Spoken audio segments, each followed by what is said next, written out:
so after that, it was kind of like just the random, disappearances and then smoking right in front of me like it's no big deal. But I think maybe in her mind, since I was so young, maybe she had that attitude of she doesn't know what I'm doing.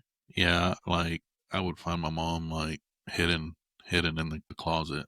I'd be looking and looking for her, and Mhm. I found her in there high, and I remember a situation with my dad where we're trying to get out of Oklahoma as quick as possible. I didn't understand why we were moving so fast, and we had everything loaded up, and before we could even get out of town, I think we just made it a few blocks down the street. Several cop cars had pulled us over and took them to jail. That's a very, very intense situation to witness. So in your writing, Yeah. you described stuffing feelings, the overfunctioning, judging yourself, and these are traits from the Adult Children of Alcoholics Laundry List. Do any of those hit home for you, and which one most? I think that I didn't really start thinking too much about my part in it until I got much older, right? And I started getting into learning about substance abuse. That then I started having a little bit of guilt, like, dang, I was so mean. I was so judgmental, right? But as a youngster, I just felt I was always angry, always angry. I can't remember a time when I wasn't angry.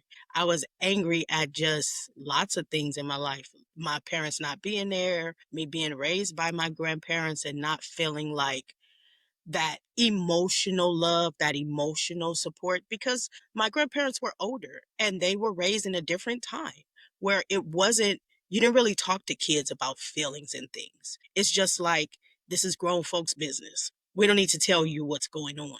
So it was plenty of time I just stayed in my room. I was a good reader. I used to love to read. So I would stay in my room and just kind of isolate, you know? I didn't think about it at that time that it was because of those events. But thinking back now, it's like I spent a lot of time by myself because I just didn't want, I like had this like mistrust for people.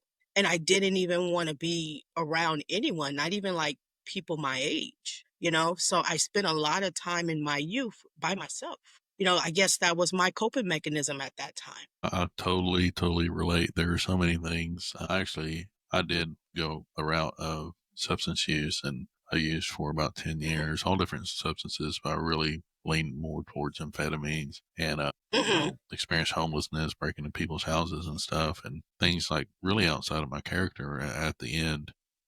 Yeah. And then I thought, like, okay, so I'm gonna put down the drugs and alcohol, and everything will be good, right? Everything will get better. Well, what I found out Mhm. was there was all this Yep. other stuff that I had, and so when I started going through ACA, really learning more about how growing up with people with parents who have that addiction or have that alcoholism, how that can really affect your ability to have relationships or what that looks like. Not that you can't work on it, you can work on it. It's just a different type of recovery. It's Mhm. like that second layer of Right. recovery I had to work on.